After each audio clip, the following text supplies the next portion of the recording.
Hello നമസ്കാരം. നമ്മുടെ ഫാമിലിയിലേക്ക് എല്ലാവർക്കും സ്വാഗതം. നമുക്കിന്നിവിടെ ഒരു മാമ്പഴ പുളിശ്ശേരി ഉണ്ടാക്കാം. കുറച്ച് മാമ്പഴം കിട്ടിയിട്ടുണ്ട് കേട്ടോ. ചെറിയ മാമ്പഴമാണ്, നല്ല ടേസ്റ്റുള്ള മധുരമുള്ള മാമ്പഴമാണ്. അപ്പോൾ അതിന്ന് പുളിശ്ശേരി ഉണ്ടാക്കാമെന്ന് വിചാരിച്ചു.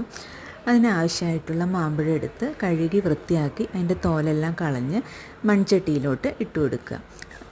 ഞാനിവിടെ മൺചട്ടിയിലാണ് കേട്ടോ മാമ്പഴ പുളിശ്ശേരി വയ്ക്കണേ. അപ്പോൾ അതിന് ആവശ്യമായിട്ടുള്ള ഉപ്പ്, മഞ്ഞൾപ്പൊടി, മുളക് പൊടി, ഇത്രയും കാര്യങ്ങൾ ചേർത്ത് കൊടുക്കുക. അതിലേക്ക് ഒരു ചെറിയ കഷ്ണം ശർക്കര കൂടി ചേർത്ത് കൊടുക്കുന്നുണ്ട് കേട്ടോ.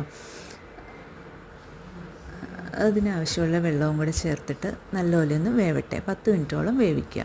അതിനാവശ്യമുള്ള അരപ്പിന് വേണ്ടിയിട്ട് തേങ്ങ, ചെറിയ ഉള്ളി, ചെറിയ ജീരകം, വെളുത്തുള്ളി, ആവശ്യത്തിന് വെള്ളം, ഇത്രയും ചേർത്ത് നല്ല മഷി പോലെ അരച്ചെടുക്കുക. ഇനി മാങ്ങ വെന്തതിന് ശേഷം മാമ്പഴത്തിലേക്ക് ഈ അരപ്പ് ചേർത്ത് കൊടുക്കുക. അരപ്പിലേക്ക് ഞാൻ കുറച്ച് മഞ്ഞൾപ്പൊടി കൂടി ചേർത്തിട്ടുണ്ടായിരുന്നേ. അപ്പോൾ അതും ചേർത്ത് കൊടുത്ത് നല്ല ആവശ്യത്തിന് വെള്ളത്തിന് ജാറും കൂടി ഒന്ന് കഴുകി ഒഴിച്ച് കൊടുക്കുക.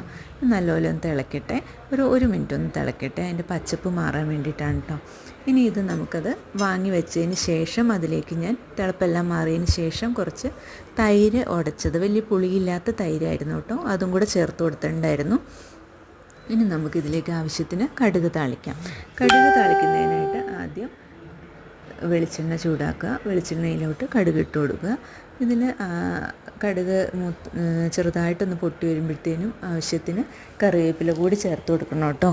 എൻ്റെ ഇടയ്ക്കൊന്ന് ഓടിപ്പോയി കറിവേപ്പില നുള്ളിയായിരുന്നു. ആ കറിവേപ്പിലയും കുറച്ച് വറ്റൽമുളകും കൂടെ ചേർത്ത് വറ്റൽമുളകും കറിവേപ്പിലയും ഒന്ന് മൂത്ത് വരുന്നിടം വരെ ഒന്ന് വെയിറ്റ് ചെയ്തിട്ട് ചെറിയ ഫ്ലെയിമിലിടുക കേട്ടോ, കരിഞ്ഞു പോകരുതൊന്നും. അപ്പോൾ ജസ്റ്റ് ഒന്ന് ഇളക്കി കൊടുക്കുക.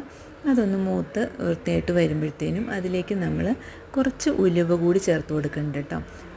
ഉലുവ ചേർത്തതിന് ശേഷം അതൊന്നും കൂടെ ഒന്ന് ഇളക്കി ഒന്ന് ചൂടാക്കിയതിന് ശേഷം അത് നമ്മുടെ കറിയിലേക്ക് ഒഴിച്ചു കൊടുക്കുക.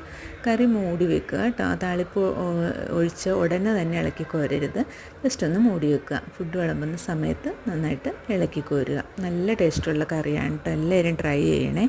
നമ്മുടെ ചാനലിലൂടെ ഒന്ന് സബ്സ്ക്രൈബ് ചെയ്യണേ. Okay, thank you.